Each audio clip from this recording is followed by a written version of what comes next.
नमस्कार, स्वागत है आप सभी का एबीपी गंगा में। मैं हूं आपके साथ प्राची पाराशर। शाम के 5 बज चुके हैं, वक्त है पूरा पश्चिम का। शुरुआत करेंगे पहाड़ों पर बरस रही आफत से। जी हां, पहाड़ों पर हो रही भारी बारिश लगातार अपना कहर बरपा रही है। बरसाती नाले और नदियां सभी उफान पर हैं। इस बीच रामनगर रानीखेत नेशनल हाईवे 309 पर पड़ने वाले धनगढ़ी नाले पर एक कार के बहने का वीडियो सामने आया है, जो इस वक्त आपके टेलीविजन स्क्रीन पर है। बताया जा रहा है कि ये घटना बीते रोज की है, जिसे कल एक यात्री ने अपने मोबाइल में कैद कर लिया था। ये कितनी भयावह तस्वीरें हैं, आप देखिए जरा। एक कार पानी के बीचों बीच फंसी हुई है। कड़ी मशक्कत कार में बैठे लोग कर रहे हैं कि किसी तरीके से यहाँ से बाहर निकला जाए, लेकिन ये पानी का सैलाब शायद ऐसा नहीं होने दे सकता। और देखिए किस तरीके से ये जो कार है वो पीछे खिसकती हुई चली जाती है। रामनगर रानीखेत नेशनल हाईवे 309 का ये पूरा मामला है, जहां बरसाती नाले में कार फंस गई और कार किस तरीके से फंसी और उसके बाद किस तरीके की भयावह तस्वीरें सामने आई वो आप देख ही सकते हैं। उफनती लहरों के बीचों बीच ये कार फंस गई और देखिए पूरी कोशिश की गई ड्राइवर की तरफ से कि इस कार को कैसे भी करके यहाँ से निकाल लिया जाए, लेकिन इन उफनती लहरों में कार ड्राइवर की एक न चली और इस कार को ये जो पानी का सैलाब है वो बहाकर ले गया। रामनगर से ये तस्वीरें सामने आई हैं, जिस वक्त आपके सामने हैं। रामनगर रानीखेत नेशनल हाईवे 309 का ये मामला है। पहाड़ों पर बारिश के बाद नदियों में उफान है। नदियों के साथ साथ जो बरसाती नाले होते हैं वो भी पूरी तरीके से उफान मार रहे हैं। उधर बड़कोट में बरसाती पानी का कहर देखने को मिल रहा है। रंगखड़ी खड्ड का रौद्र रूप सामने आया। चपटाड़ी बचाड़ गांव में खड्ड में सैलाब आ गया। बड़ियाड़ू नदी भी रौद्र रूप में दिखाई दी। ग्रामीणों में फिलहाल दहशत का माहौल है। देखिए तस्वीरें आपके सामने हैं। ग्रामीण क्यों ना दहशत में आए, आप तस्वीरों को देखिए। उफनती नदी जो है वो लोगों के दिलों में दहशत पैदा कर रही है। चपटाड़ी बचाड़ ये जगह जहां पर ये जो नदी है वो उफान मार रही है और लोग डर के साए में जीने को मजबूर हैं। बरसात में अक्सर ऐसी ही भयावह स्थिति पहाड़ों पर पैदा होती है और उसकी तस्वीरें लगातार हम आपको दिखा रहे हैं कि पहाड़ पर ये बारिश कितनी आफत बनकर आ रही है, लोग कितने परेशान हैं और पानी का रौद्र रूप पहाड़ पर रहने वाले लोगों की मुश्किलें कैसे बढ़ा रहा है।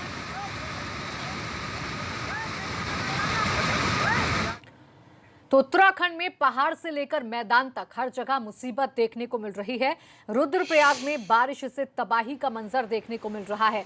भूस्खलन से केदारनाथ हाईवे 3 दिन से बंद है। अलकनंदा उफान पर है, बोल्डर गिर रहे हैं। ग्रामीण क्षेत्रों का जिला मुख्यालय से संपर्क टूट चुका है, क्योंकि जैसे बारिश होती है वैसे ही पहाड़ दरकने की खबरें भी सामने आती हैं, जिससे हाईवे बंद हो जाते हैं, सड़कें पूरी तरीके से ध्वस्त हो जाती हैं, जिस वजह से गांव का संपर्क मुख्यालय से टूट जाता है।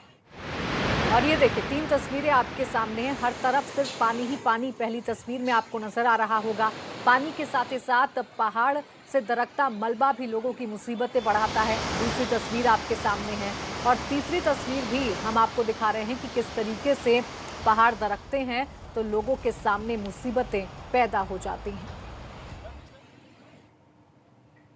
तो यूपी में भी बाढ़ और बारिश से हाल बेहाल है। हम आपको ऐसे ही कुछ तस्वीरें दिखाते हैं। 5 तस्वीरों को देखकर आप अंदाजा लगा सकते हैं कि यूपी के क्या हालात हैं।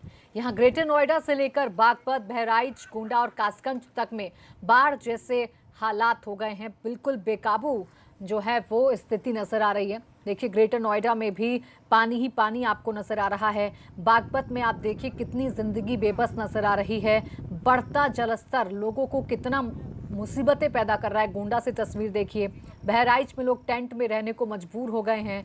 इसके साथ ही साथ हम आपको ये भी बता दें कि कासगंज में भी गंगा का बढ़ता जलस्तर लोगों की मुसीबतें बढ़ा रहा है और बाढ़ के बीच लोग हाल बेहाल हैं, क्योंकि घर पूरी तरीके से पानी में डूब चुके हैं।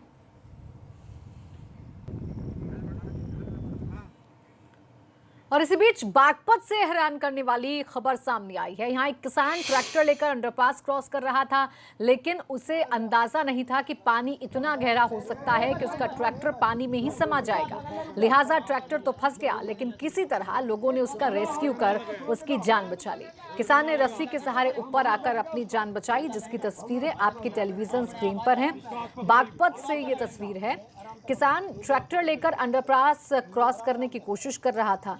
उसे शायद ये अंदाजा नहीं था कि यहाँ पर कितना गहरा पानी हो सकता है, उसकी जान पर भी बना सकती है। ट्रैक्टर पूरी तरीके से डूब चुका है, जो आप देख भी सकते हैं नीचे के साइड। फिर एक रस्सी के सहारे लोगों ने उसे बाहर निकालने की कोशिश की और अपनी कोशिशों में लोग सफल भी हो गए। किसान की जान जरूर बच गई, हालांकि ट्रैक्टर पानी में जरूर फंस गया।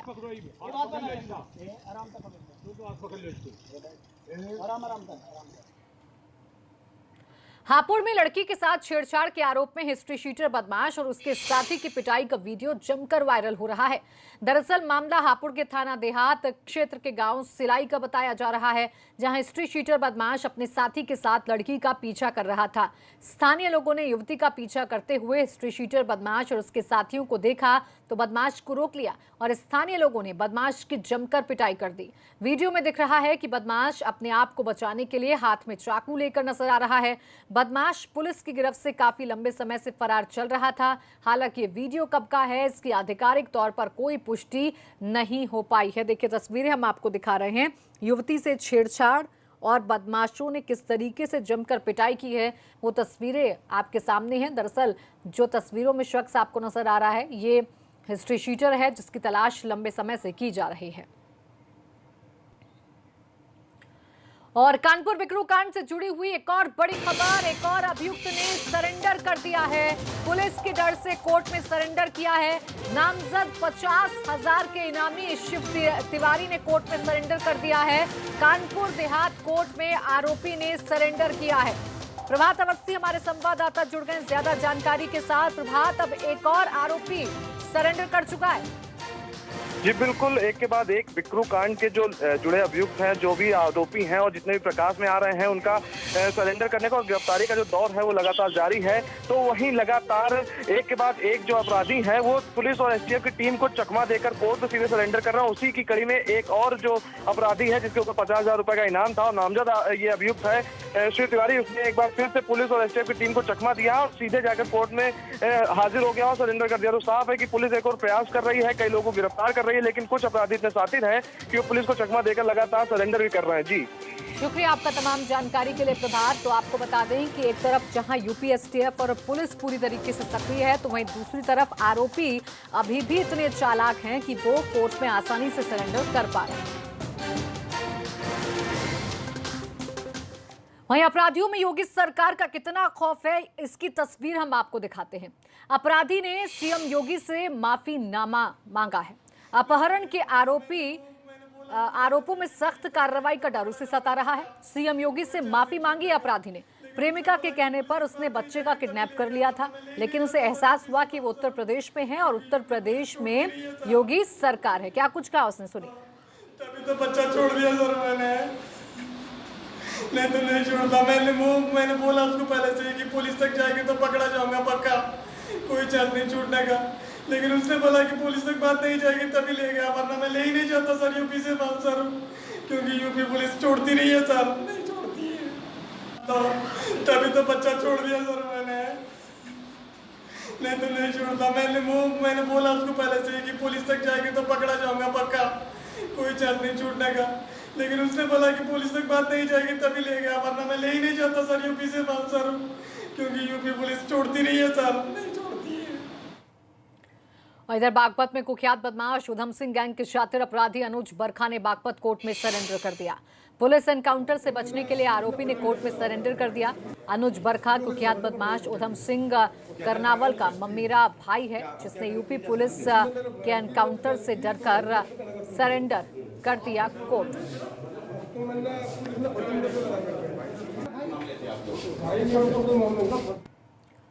और कुशीनगर में एबीपी गंगा की खबर का एक बार फिर बड़ा असर हुआ है। कोरोना काल में जन्मदिन मनाने वाले एसडीएम को डीएम ने तहसील से हटा दिया है। फिलहाल उन्हें जिला मुख्यालय पर अटैच कर दिया गया है। इधर एसडीएम साहब का गाना गाते एक वीडियो भी वायरल हो रहा है। तो इस खबर को प्रमुखता के साथ दिखाया था एबीपी गंगा ने। वो तस्वीरें दिखाई थी जिसमें एसडीएम साहब अपने बर्थडे की खुशी में भूल बैठे थे कि ये कोरोना काल चल रहा है और ऐसे में सोशल डिस्टेंसिंग का पालन उन्हें करना है। लेकिन उनकी पार्टी में भीड़ दिखाई दी थी, जमकर नाच गाना हुआ था। इस खबर को एबीपी गंगा ने प्रमुखता से उठाया था और सवाल खड़े किए थे कि जब जिम्मेदार ऐसी हरकत करेंगे तो फिर आम जनता से क्या उम्मीद करेंगे। अब कार्रवाई हो गई है एसडीएम साहब पर। बरेली में कोविड महामारी के दौरान स्वास्थ्य विभाग की भर्तियां निकली हैं। आज इंटरव्यू था, इसलिए कलेक्ट्रेट परिसर के दौरान हजारों लोग जमा हो गए। इस दौरान सोशल डिस्टेंसिंग की जमकर धज्जियां उड़ी। 90 पदों के लिए भर्ती निकली है जिसमें हजारों लोग इंटरव्यू देने पहुंच गए। वीडियो में देख सकते हैं कि लोग एक दूसरे से चिपके खड़े हुए हैं। हालात इस कदर बिगड़ गए कि पुलिस बुलानी पड़ गई। कलेक्ट्रेट गेट पर मजिस्ट्रेट की ड्यूटी लगानी पड़ गई। दरअसल स्वास्थ्य विभाग में nursing staff, paramedical staff, ward boy, pharmacist समेत कई पदों पर भर्ती निकली है, जिसके लिए 21 अगस्त का दिन इंटरव्यू के लिए निर्धारित किया गया। तो तस्वीरें हम आपको दिखा रहे हैं। आप देखिए किस तरीके से कलेक्ट्रेट परिसर में लोग इंटरव्यू देने की होड़ में भूल गए कि सोशल डिस्टेंसिंग का पालन वो नहीं कर रहे हैं। लाइन आपको लंबी लंबी नजर आ रही होगी और इस लाइन में दूरी तो आप छोड़ दीजिए, लोग एक दूसरे से चिपके हुए नजर आ रहे हैं। जब हालात बिगड़े तो विभाग को पुलिस बुलानी पड़ गई, गेट पर मजिस्ट्रेट की तैनाती करनी पड़ गई। कासगंज के सदर कोतवाली परिसर में अपने बेटे को इंसाफ दिलाने के लिए आज महिला ने अपने हाथों में पेट्रोल की बोतल लेकर कोतवाली में जमकर हंगामा कर दिया। महिला ने अपने बेटे को पुलिस पर झूठे मामलों में फंसाने का आरोप लगाया है। पीड़ित महिला का कहना है कि अगर उसे न्याय नहीं मिला तो वो परिवार सहित पेट्रोल छिड़ककर आग लगाकर आत्महत्या कर लेगी। पीड़ित महिला का कहना है कि उसके बेटे को 5 दिन पहले गंज डुंडवारा पुलिस ने उठवाया था और जब महिला ने अपने बेटे का आरोप पूछा तो पुलिस ने महिला को बताया नहीं। इसी से नाराज होकर महिला पेट्रोल से भरी बोतल लेकर कोतवाली कासगंज पहुंच गई और जमकर हंगामा किया। पकड़ करके लाते हैं, गिरोहबंदी करते हैं अपना खुद और दूसरे को बदनाम करते हैं।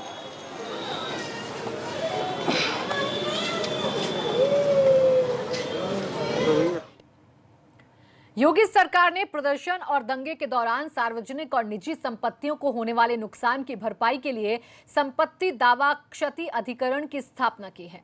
हालांकि इसकी पीठ सिर्फ लखनऊ और मेरठ में रखे जाने से इलाहाबाद हाईकोर्ट के वकील नाराज हैं। वकीलों का कहना है कि परंपरा के मुताबिक जिस जगह हाईकोर्ट होता है, अभिकरण की पीठ वहीं रखी जाती है। सरकार ने अधिकरण की प्रधान पीठ प्रयागराज में न रखकर यहां के साथ अन्याय किया है। प्रयागराज के वकील इसके खिलाफ लगातार आंदोलन कर रहे हैं। आज भी कुछ वकीलों ने प्रदर्शन और नारेबाजी कर अपना विरोध जताया। प्रदर्शनकारी वकीलों का कहना है कि वो इसे कतई बर्दाश्त नहीं करेंगे।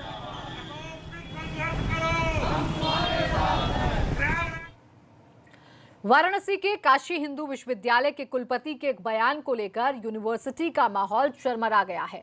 छात्रों ने बीएचयू के संस्थापक महामना पर की गई आपत्तिजनक टिप्पणी को लेकर कुलपति के खिलाफ मोर्चा खोल दिया है और यूनिवर्सिटी परिसर में सत्याग्रह शुरू कर दिया है।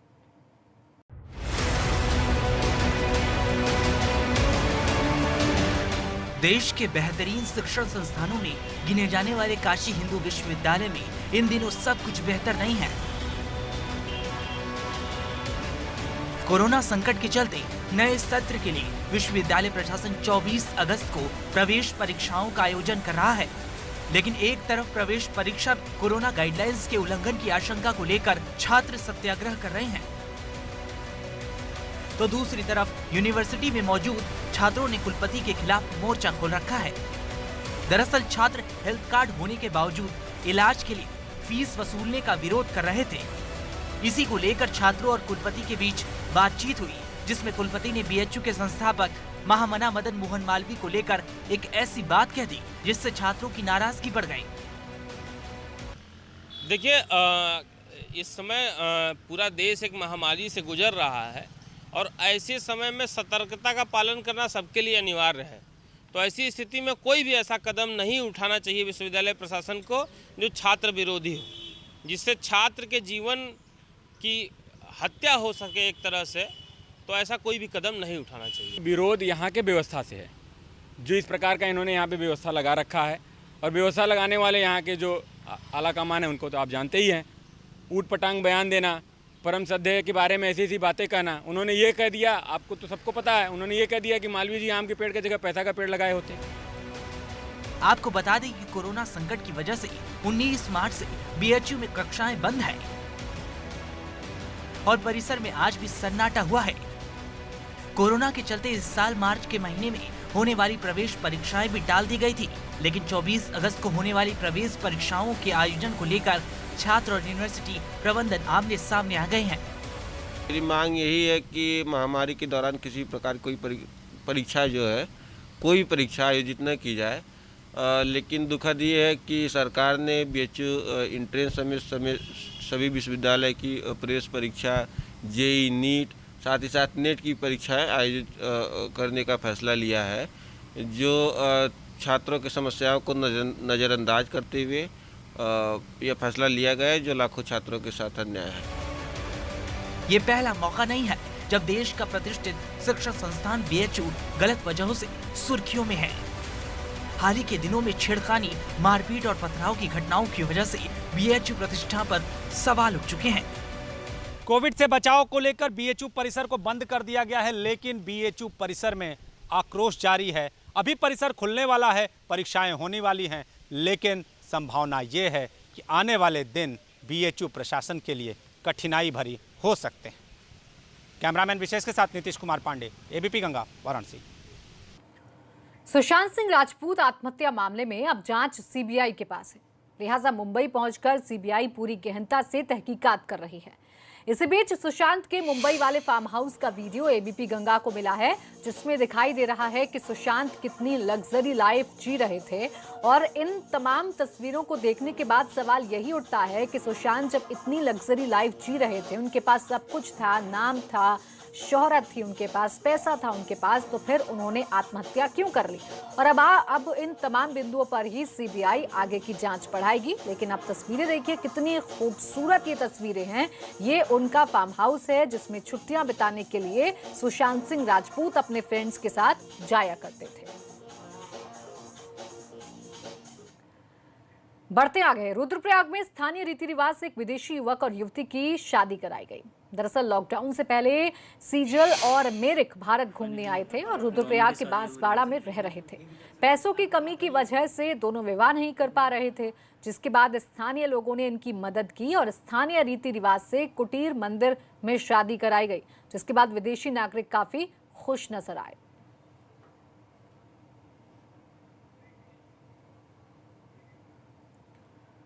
और यहाँ वक्त एक छोटे से ब्रेक का है, जल्द लौटेंगे।